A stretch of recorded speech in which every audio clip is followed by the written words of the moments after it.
So I got back yesterday morning from a hunting trip in Alaska. I go moose hunting with these guys.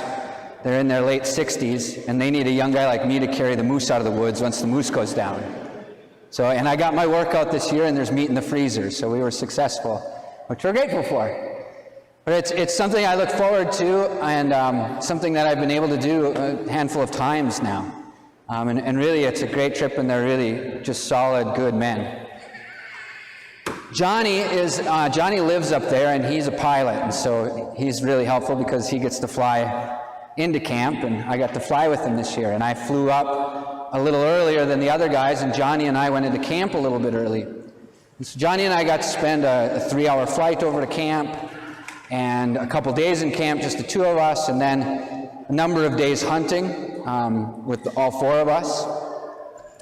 And then we fly out to this other camp where we go into and we spend a couple days and we process the meat and do that thing. Well, so I'd spent all this time with Johnny, right?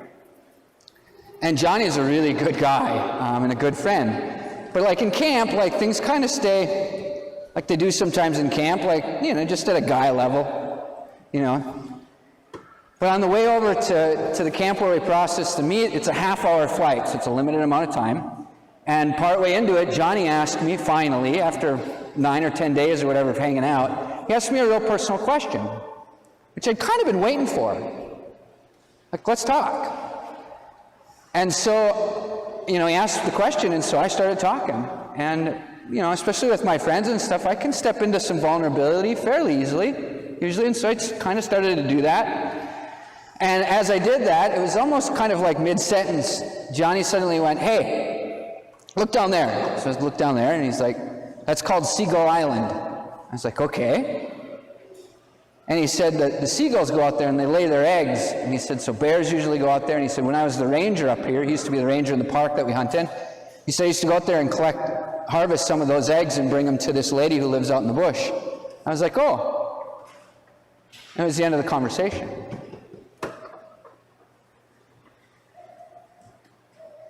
Because the conversation was about to get kind of deep, or maybe kind of vulnerable, or maybe kind of difficult or confusing, or whatever it may be.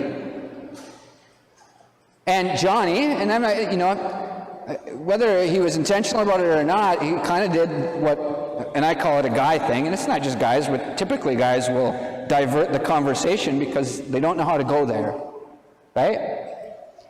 But people will in general, but guys tend to do this more typically, if we're really honest about it, right? And so Johnny went to Seagull Island.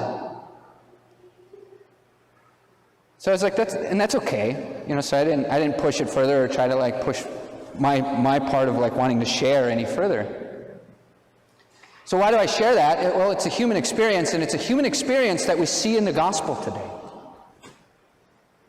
The reality that when we have to have a conversation, or we want to, you know, there's something that we should talk about, or we don't understand, what is our response, or how do we handle that? And in particular, when it comes to the Lord, and our conversation and our prayer with the Lord, and listening to the Lord's voice in our own lives, and having those conversations with God. Forget everybody else.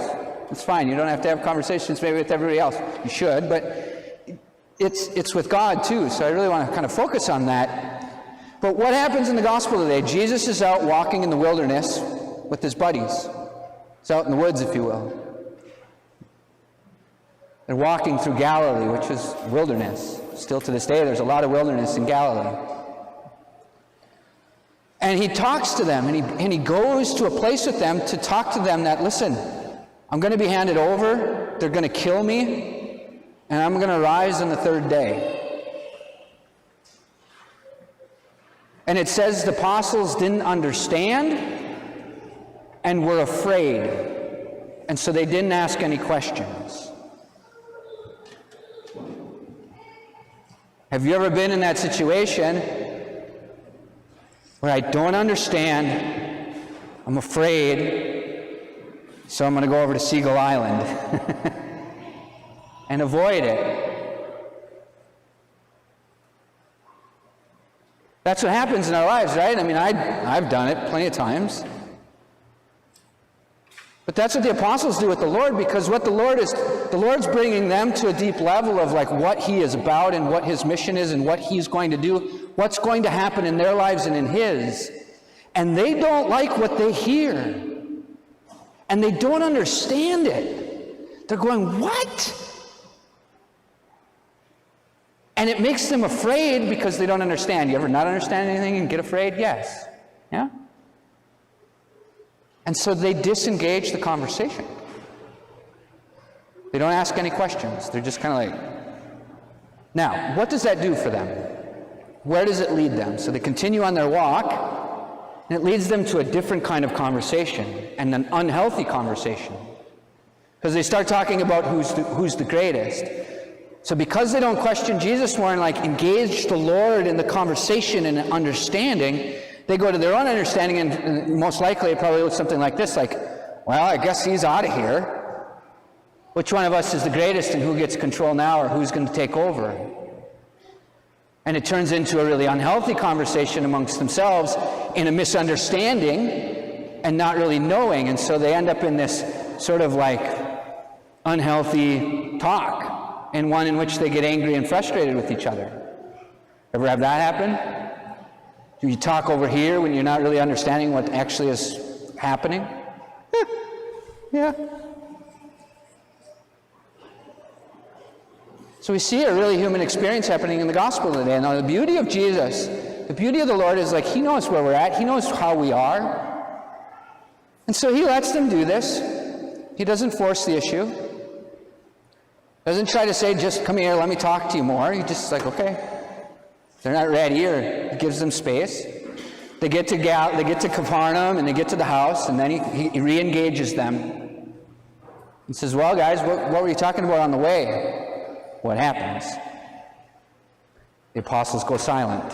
It says they were silent. They were scared of the conversation even more now, because they realized, well, we were talking about things, and we don't really want to tell you what we were talking about, because we just... we're scared. And so they went silent. Ever have it happen? But Jesus is good. Jesus brings them further and helps them to take the next step in understanding. Even though they're afraid to, and they want to go to Seagull Island. Let's talk about seagull eggs. That's easy. So Jesus says, come here, sit down. He brings a child in.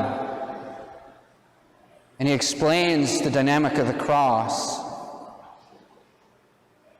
through humility, through service, through love, in a really simple way.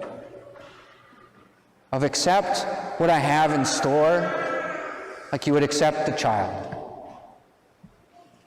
Don't be afraid.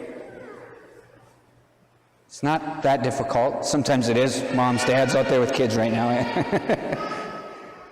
But accept what I have to say. And yeah, you may not understand, and it may be confusing, and it may be scary. But receive it as you would receive a child. In love, and trust, and acceptance. A little child coming up. Maybe she's going to make it up here. Come here.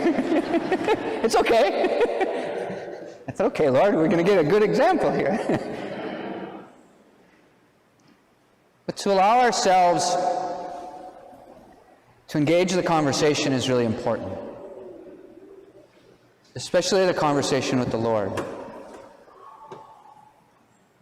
And yeah, we're going to sometimes listen to the Lord and hear what he's speaking to us, whether it's in the Gospels or in our prayer, in our hearts, and go, what in the world are you thinking and what are you doing? I don't understand and I'm scared to death. In not understanding or in my fear, I can go to Seagull Island and avoid it. Or I can turn to the Lord and ask the questions that are in my heart. It says they didn't ask any questions, right? But they had questions. Ask the Lord the questions in your heart. Challenge the Lord. If you look at the lives of the saints challenged the Lord. The Lord wants the challenge. Like, ask me the questions that are in your heart. Share the things that are screaming out inside of you.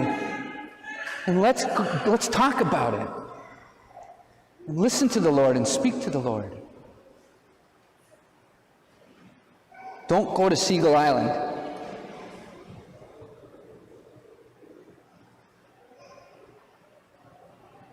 It's okay to be uncomfortable with the Lord.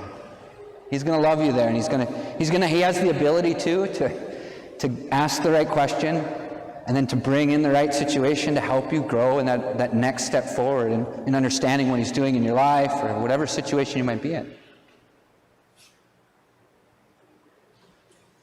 So may we listen to the Lord. May we share with the Lord. May we ask the Lord. May we express to the Lord.